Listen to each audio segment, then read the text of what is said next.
Pai do Senhor, irmãos. Livro de Apocalipse, capítulo 22.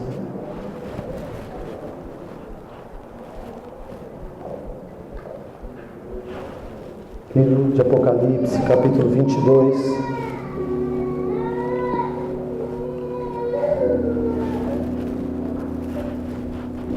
E mostrou-me o rio da água da vida, claro como cristal, que procedia do trono de Deus e do Cordeiro. No meio da sua praça, de uma outra banda do rio, estava a árvore da vida, que produz 12 frutos, dando do seu fruto de mês em mês. E as folhas da árvore são saúde das nações. E ali nunca mais haverá maldição contra alguém, e nela estará o trono de Deus e do Cordeiro, e os seus servos o servirão. E verão o seu rosto, e nas suas testas estará o seu nome. E ali não haverá mais noite, e não necessitarão de lâmpada nem de luz do sol, porque o Senhor Deus os alumia, e reinarão para todo sempre. E disse-me: estas palavras são fiéis e verdadeiras. E o Senhor Deus dos santos profetas enviou o seu anjo para mostrar aos seus servos as coisas que em breve hão de acontecer. E eis que cedo venho. Bem-aventurado aquele que guarda as palavras da profecia deste livro. Eu, João, sou aquele que vi e ouvi estas coisas, e havendo-as ouvido e visto, prostrei aos pés do anjo que me mostrava para o adorar. E disse-me: olha, não faças tal, porque eu sou conservo teu e de teus irmãos, e os profetas, e dos que guardam as palavras deste livro. Adora a Deus. E disse-me: não seles as palavras da profecia deste livro, porque próximo está o tempo. E quem é injusto, faça injustiça ainda. E quem está sujo, suje-se ainda. E quem é justo, faça justiça ainda. E quem é santo, seja santificado ainda. E eis que eu cedo venho, e o meu galardão está comigo, para dar a cada um segundo a sua obra.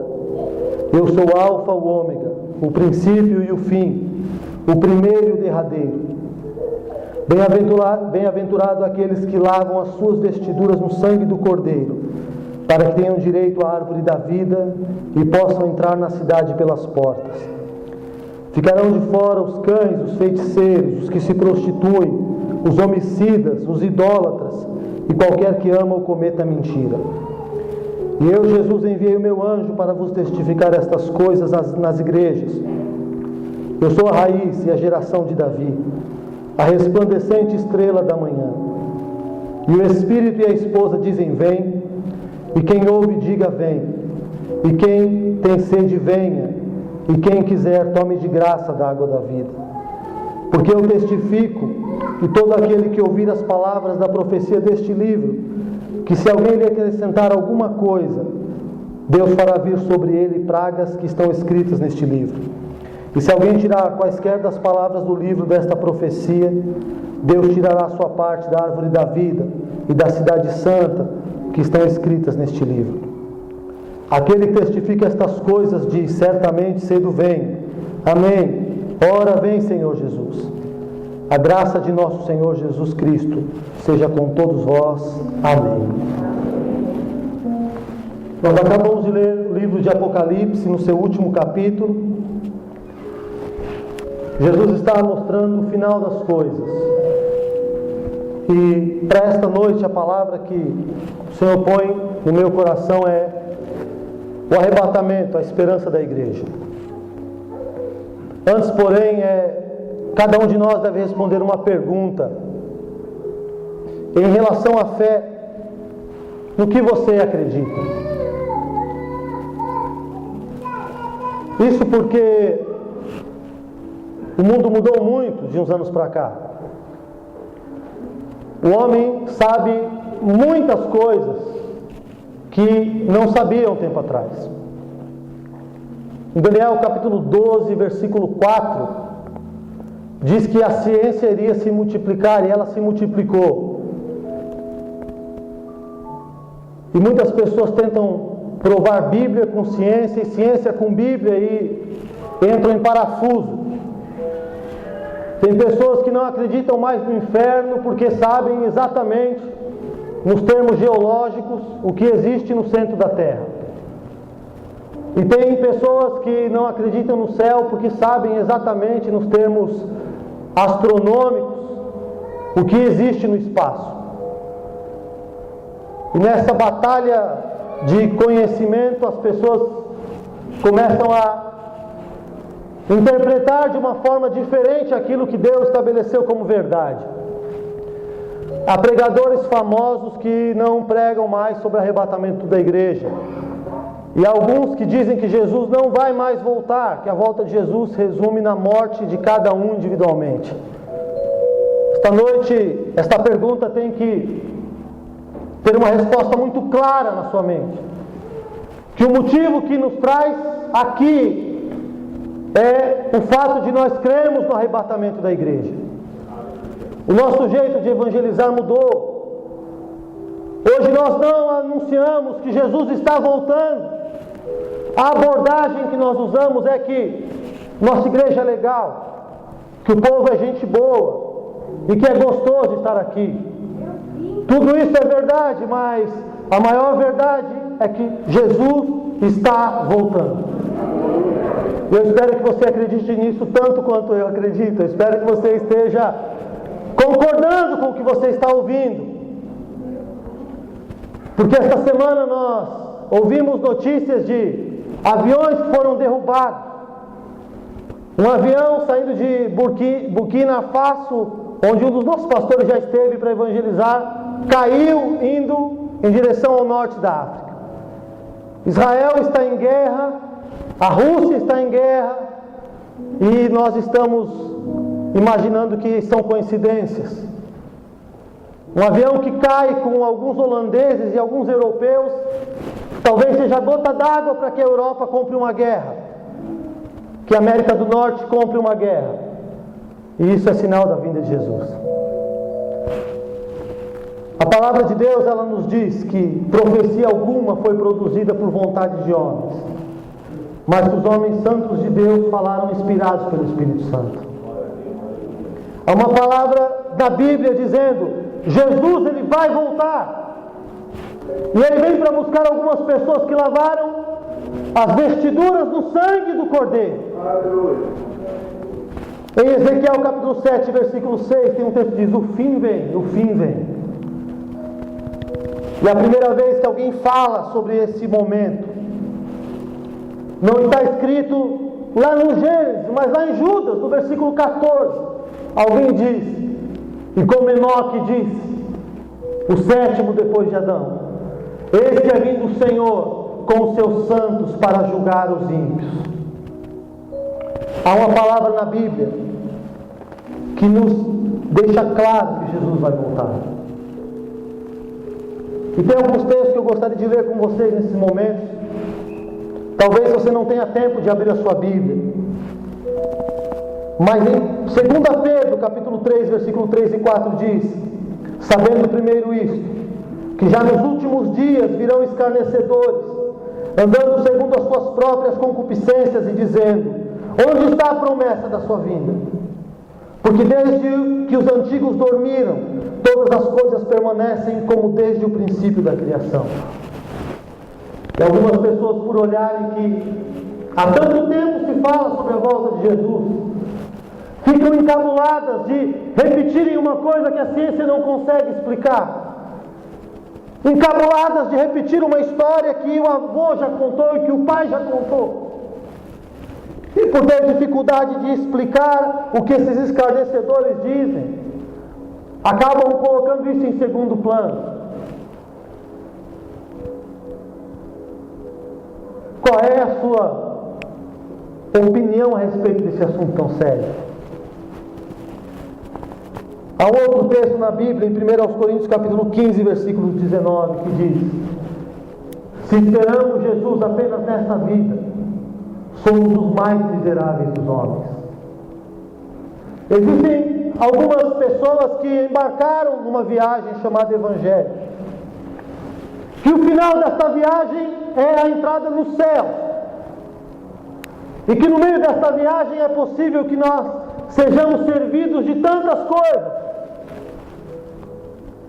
E ao invés de dizer que este carro que nós pegamos, este avião que nós pegamos, este ônibus que nós pegamos, vai levar ao céu. É possível que algumas pessoas estão dizendo que um cafezinho é uma delícia, que a refeição que é servida no caminho é maravilhosa, que o suco é de primeira e que a poltrona é confortável. Eu quero dizer uma coisa, essa passagem foi paga com o sangue de Jesus, ela te leva para o céu, se você quiser ir para lá.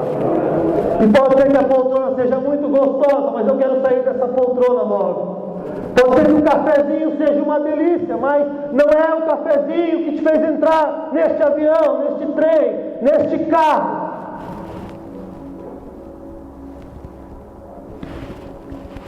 Jesus, ele disse que voltaria, João 14, eis que eles não se turbe o vosso coração. Credes em Deus, credes também em mim. Na casa do meu Pai há muita morada. Se não fosse assim, eu vos teria dito: vou preparar-vos lugar. Se eu for, vos levarei, para que onde eu estiver, estejais vós também. Jesus fez essa promessa e a teologia tenta explicar isso, e tem até uma forma bonita de se explicar. Mas entre as dificuldades de se interpretar isso, uma coisa é certa: Jesus vai voltar de verdade. Em algum momento da história, Jesus ele vai chamar algumas pessoas. Aquelas pessoas que aceitam a Jesus de verdade. Aquelas pessoas que lavam as vestiduras do sangue do Cordeiro de verdade. Aquelas pessoas que por força se empenham e quando louvam porque louvam ensaiando para cantar no céu. Aquelas pessoas que quando querem ser cheias do Espírito Santo, querem ser cheias, porque é o Espírito Santo que vai ajudá-las a fazer ouvir o som da trombeta que vai ecoar. Aquelas pessoas que trabalham para Jesus, porque entendem que trabalhando para Jesus se aproximam dele e serão chamadas quando a trombeta tocar. Essas pessoas que levam a sério essas coisas que estão na Bíblia, um dia quando a trombeta tocar, vão ouvir o som dessa trombeta e vão subir, vão ao encontro de Jesus. Mas o ouvido tem que estar afinado.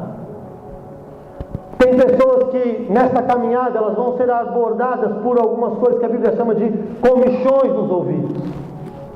Os comichões nos ouvidos vão nos fazer pensar que as coisas deste mundo são todas para nós mesmos e que é maravilhoso nós termos todas elas de uma vez. E esses comichões vão entupir os ouvidos ao ponto de que quando a trombeta tocar é possível que algumas pessoas não ouvirão esse toque.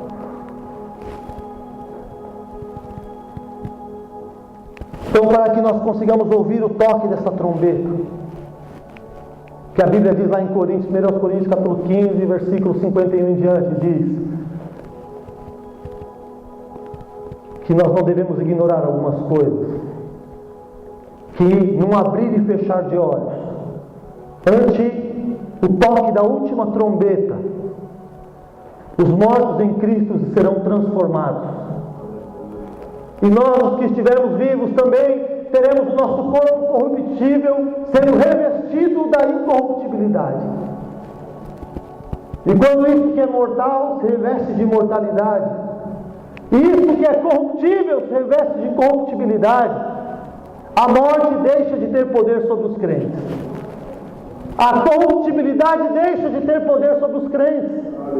E aí nós vamos morar com Jesus. Isso é maravilhoso. A Bíblia tem algumas palavras que explicam isso. Uma das palavras é parousia, que quer dizer presença, chegada rápida. Algumas pessoas, quando foram transformar isso no latim, chamaram-se de raptus, um sequestro. Ou seja, de uma maneira muito rápida, alguns de nós vão ser levados para Jesus. E é possível que alguns de nós não sejam levados. Mas para aqueles que forem levados, eu acredito que enquanto um milagre estiver acontecendo entre os santos em Cristo, que morreram, as pessoas que nós amamos, que morreram antes de nós, apóstolos, pais da igreja, parentes, filhos, filhas, entes queridos, serão transformados, porque um dos significados dessa palavra quer dizer resgatar ansiosamente para si, reivindicar ansiosamente para si. E é isso que Deus vai fazer. Deus vai pegar aquelas pessoas que são dele. Qual é o primeiro sinal? Lavar as vestes do sangue do Cordeiro.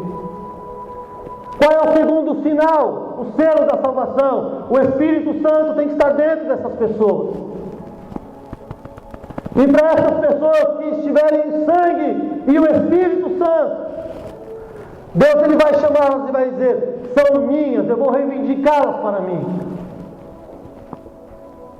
É uma coisa interessante que a Bíblia diz que o mar vai dar conta dos mortos que ele tomou. Aquelas pessoas que, crentes ou não, morreram afogadas. Deus vai olhar para o Oceano Atlântico e vai dizer: Oceano Atlântico, estou reivindicando essa pessoa que lavou a veste no meu sangue. Oceano Pacífico, eu estou reivindicando as pessoas que lavaram as vestiduras do meu sangue. Oceano Índico, Ártico, eu quero de volta essas pessoas. Pessoas que morreram soterradas, a terra vai dar conta dessas pessoas. Pessoas que morreram em cemitérios clandestinos, que morreram nas guerras tribais, missionários que morreram. Deus vai reivindicar essas pessoas para Ele. E nós que estivermos vivos, juntamente com Ele seremos arrebatados e encontraremos o Senhor nas nuvens. Aleluia! Paulo disse isso aos Tessalonicenses. Ele chamou a igreja e disse: irmãos, acerca daqueles que dormem, eu não quero que vocês sejam ignorantes, pois quando mesmo o Senhor aparecer do céu, com alarido, com voz de arcanjo e trombeta de Deus, aqueles que morreram em Cristo ressuscitarão primeiro. Depois de nós, os que estivermos vivos, seremos arrebatados e encontraremos o Senhor nos ares. E ele diz: consolai-vos uns aos outros com essas palavras. Se tem alguém triste, saiba, Jesus está voltando. Se tem alguém que está preocupado com alguma coisa, está ao ponto de se deprimir, não se preocupe, Jesus está voltando. E a enfermidade não toca quem é arrebatado, a dor não toca quem é arrebatado, as perseguições não tocam quem vai ser arrebatado.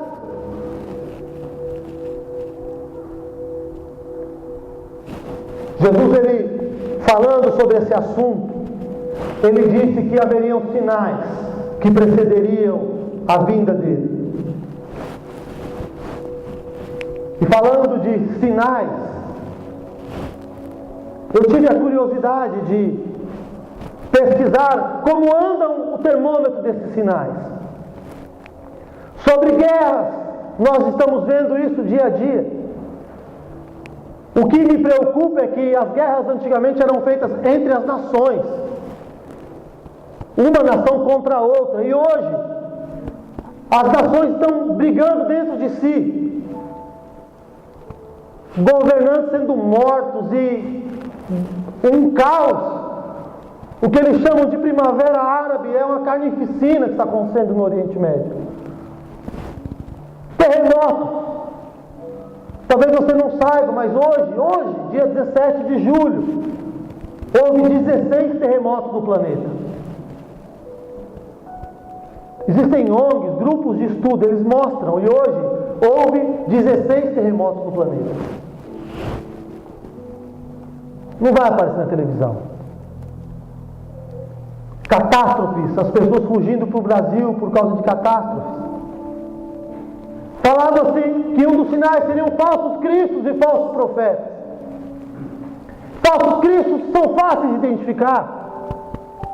Qualquer maluco que se diga ser Jesus vai arrancar risadas do nosso rosto. Mas me preocupa um outro sinal que tem se multiplicado. que são os falsos profetas. Porque os falsos profetas têm igrejas parecidas com a nossa, têm mensagens parecidas com a nossa, têm louvores parecidos com o nosso, oram de uma forma muito parecida com a que nós oramos. A diferença é que dentro desses ensinos há um apelo terrível de que você não precisa aguardar a vinda de Jesus.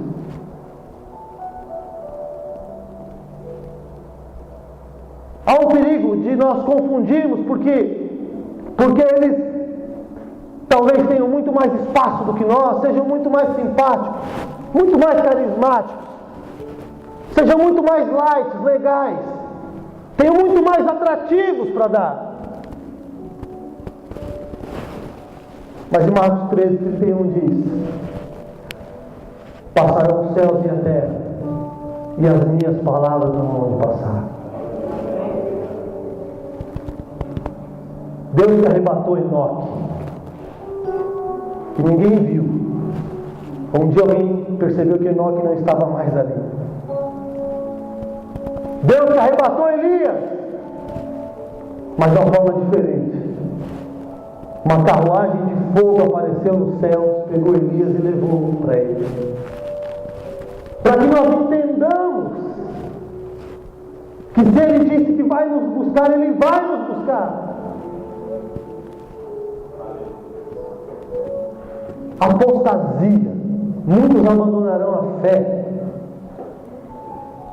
Entre na internet, procure ex-pastor que virou alguma coisa.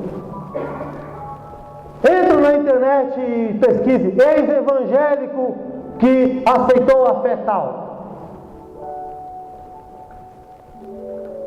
Apostasia, abandono da fé, se multiplicando, crescendo. Infinitos outros sinais, fome. Hoje o mundo tem 1 bilhão de pessoas que passam fome. Isso quer dizer que a cada 7 pessoas no planeta, uma está passando fome. Isso que é o número mais assustador. A cada 3 segundos, uma pessoa morre de fome no planeta. Talvez isso não esteja próximo de você, porque o Brasil é um lugar em que dificilmente as pessoas morrem de fome hoje devido às tantas saídas que foram criadas. Mas países como a Índia, onde tem esse missionário, Somália, enfim, tantos países que precisam de comida.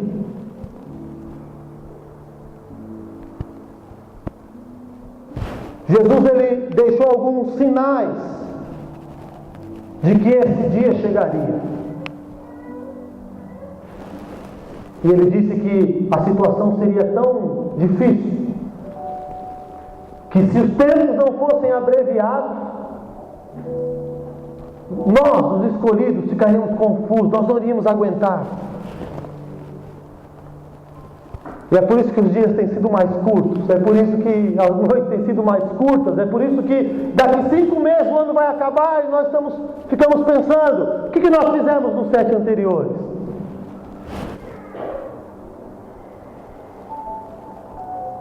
Para que nós acreditássemos, Jesus ele deixou algumas pistas de como isso vai acontecer. E ele fala sobre 10 virgens que precisavam estar preparadas para encontrar o esposo. Mas por causa da demora, por causa dos sinais, por causa dos presentes, por causa das inúmeras mensagens que as assediaram, apenas 5 guardaram azeite. E apenas 5 entraram no gozo do Senhor. A Bíblia fala que, como nos dias de Noé, onde as pessoas se casavam, se davam em casamento, não perceberam o quanto que Noé falava sobre o dilúvio, sobre o perigo que era estar fora da arca. E não perceberam quando 8 pessoas entraram na arca, se trancaram, e apenas 8 pessoas se salvaram. Assim como Deus falou com o povo de Israel, queria livrá-los da escravidão, Deus está falando conosco, que Ele vai nos livrar deste mundo, vai nos livrar da perdição. E algumas pessoas que acreditaram em Moisés seguiram ele. E aí Deus abre o mar vermelho e eles atravessam e são salvos. O mesmo Deus que abriu o mar vermelho, Ele vai abrir um céu azul para nós entrarmos, para morarmos com Ele. Para aqueles que desejarem, a Bíblia diz que há uma coroa reservada. Para aqueles que amam e esperam a vinda de Jesus. Mas algumas pessoas que não amam a vinda de Jesus. E há um grupo que não espera a vinda de Jesus. Mas para aqueles que amam a vinda de Jesus e que esperam a vinda de Jesus, tem uma coroa guardada. Assim como Josué atravessou o Rio Jordão, assim como Jesus apareceu numa noite para os discípulos, na quarta vigília, das 6 da tarde até as 6 da manhã, a cada grupo de 3 horas havia uma vigília. E os discípulos estavam no mar, à noite, esperando Jesus, que não chegava. Talvez esperavam que ele ia pegar um barquinho e iria encontrar com eles.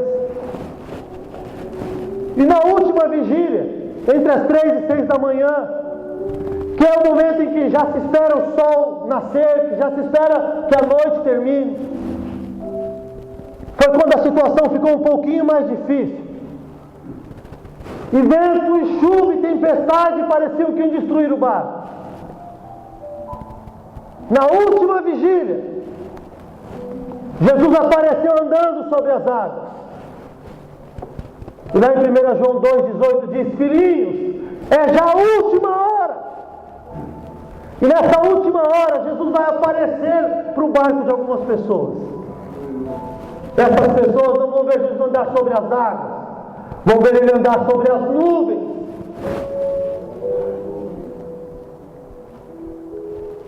Para aqueles que tiverem o Espírito Santo, o azeite guardado. Para aqueles que tiverem lavado as vestiduras no sangue do Cordeiro. Para aqueles que ainda quando vêm para a casa de Deus, ainda vêm com prazer. Porque não estão olhando as coisas secundárias, estão olhando para Jesus, que pode voltar a qualquer momento. E às vezes nós nos damos liberdade de nós falharmos com Deus, de nós brigarmos com Deus, de nós nos rebelarmos, de nós murmurarmos, de nós não estarmos felizes e satisfeitos com as coisas secundárias. E arriscamos ficarmos de fora do arrebatamento da igreja, onde vão participar aqueles que lavarem as vestiduras no sangue do Cordeiro.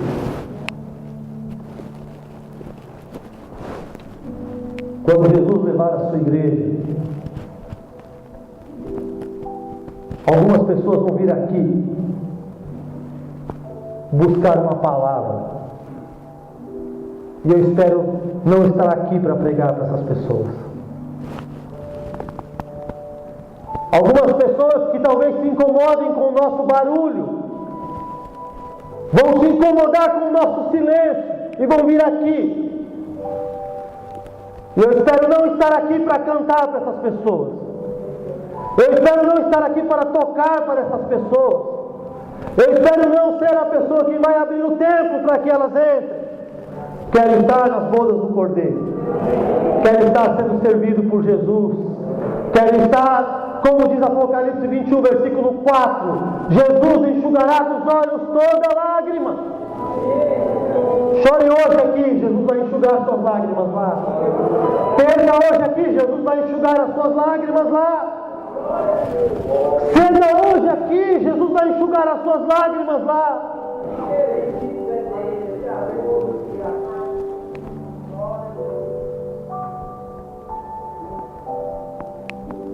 Há uma palavra que Jesus disse que algumas pessoas ouvirão ela claramente nos ouvidos. Aqueles que lutarem, que perseverarem, aqueles que acreditarem e que empenharem fé e ação e vontade e o coração nas coisas de Deus. Essas pessoas, quando ouvirem o toque da trombeta,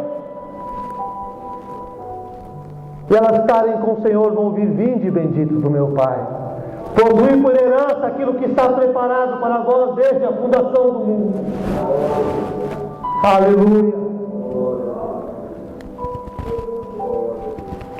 Nada do que te incomoda vai te incomodar.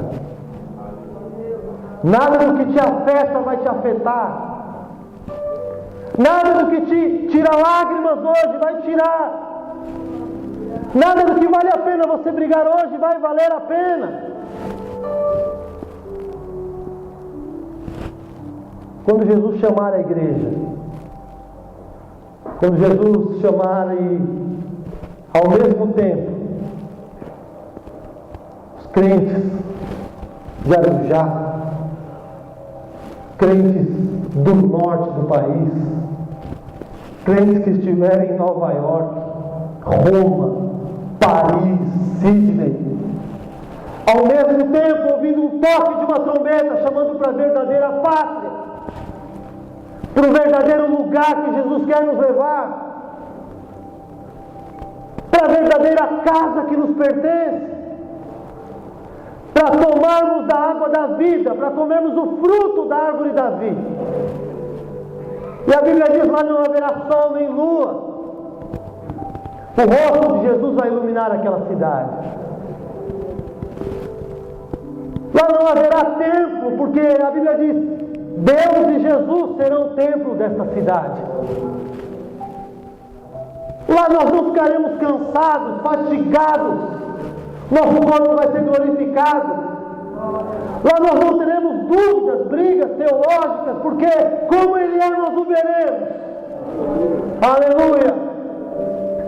Lá você não vai ter necessidades de trocar de automóvel, porque os carros que você vai andar lá são iguais aos carros de Elias. Quanto vale o esforço de nós chegarmos para lá? Quando Paulo, falando para uma igreja que estava ansiosa, ele disse: fiquem tranquilos, porque as dores e aflições do tempo presente não são para comparar com a glória que em nós há de ser revelada.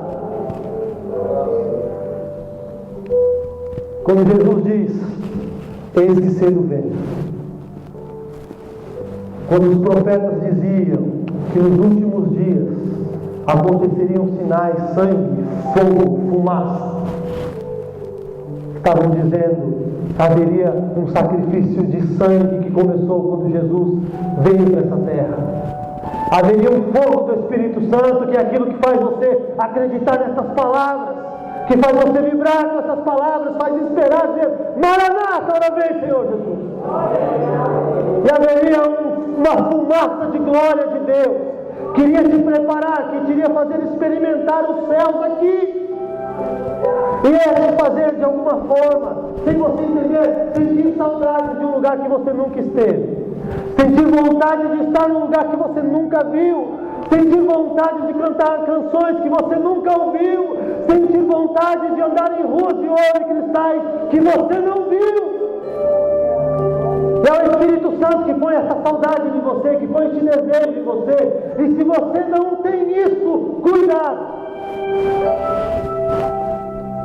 Cuidado para não ouvir o som da trombeta ecoar.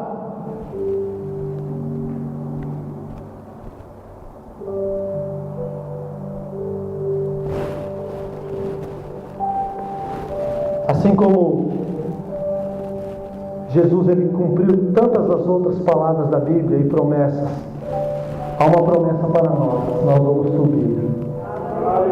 Nós não somos deste mundo, nós somos viajantes, peregrinos, como a Bíblia diz. E olha só que coisa interessante, Jesus vai chamar a todos nós para o seu reino. As pessoas vão ficar desesperadas quando ver o seu carro sem motorista, quando ver um avião sem piloto, um navio sem comandante, quando verem que a sua casa está vazia.